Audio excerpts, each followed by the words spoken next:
ନମସ୍କାର ବନ୍ଧୁଗଣ, ଜୟ ଜଗନ୍ନାଥ। ଆଜି ବାପ ପୁଅ ବ୍ଲଗକୁ ସ୍ୱାଗତ।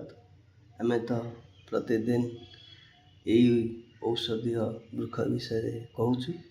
ଆଜି ଗୋଟିଏ ବହୁତ ମୂଲ୍ୟବାନ ଗଛ ବିଷୟରେ କହିବା ପାଇଁ ଚାହୁଁଛୁ। ତା ନାମ ହେଲା ଜାମୁ ଗଛ। ଆପଣମାନେ ତ ଜାଣିଛନ୍ତି ଜାମୁ କୋଳି ବି ଆମେ ଖାଉଛେ। ଏହା ଫଳ ହିସାବରେ ଆପଣ ଜାଣିଥିବେ, କିନ୍ତୁ ଇଏ ଏକ ଔଷଧୀୟ ବୃକ୍ଷ ବୋଲି ଆପଣ ଜାଣନ୍ତୁ। ଏ ଗଛ ଖୁବ୍ ପ୍ରସିଦ୍ଧ। ଏହାର ଔଷଧୀୟ ଗୁଣ ହେଲା ଡାଇବେଟିସ୍ ନିୟନ୍ତ୍ରଣ କରେ। ଏହା ରକ୍ତରେ ଥିବା ସୁଗାର ଲେବୁଲକୁ କମ୍ କରିଥାଏ। ଡାଇଜେସନ୍ ପାୱାରକୁ ବି ବଢ଼େଇଥାଏ। ପେଟରେ ଗ୍ୟାସ୍ ହେଇଗଲେ এই ଜାମୁକୋଳି ଖାଇବା ଦ୍ୱାରା ସମସ୍ୟାରୁ ସମାଧାନ ହେଇଥାଏ। ରକ୍ତ ପିଓର ବି ହେଇଥାଏ, ଯେଉଁଟା ବ୍ଲଡ଼ ପ୍ୟୁରିଫିକେସନ୍। ଚର୍ମକୁ ବି ସୁନ୍ଦର କରିଥାଏ। ଦେହରେ ପିମ୍ପଲ୍ ହେଲେ ସେହା ବି ଏ ଫଳ ଦ୍ୱାରା ଭଲ ହୋଇଥାଏ।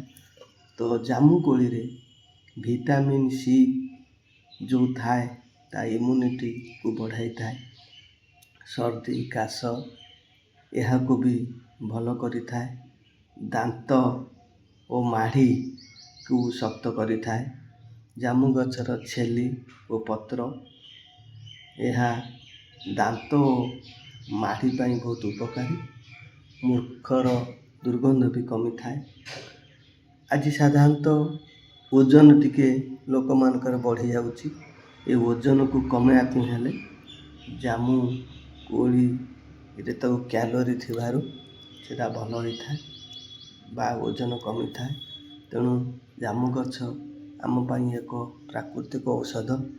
ଏ ଗଛଟିକୁ ଲଗାନ୍ତୁ, ଏହାର ଉପକାର ପାଆନ୍ତୁ, ସୁସ୍ଥରେ ରୁହନ୍ତୁ। ଜୟ ଜଗନ୍ନାଥ।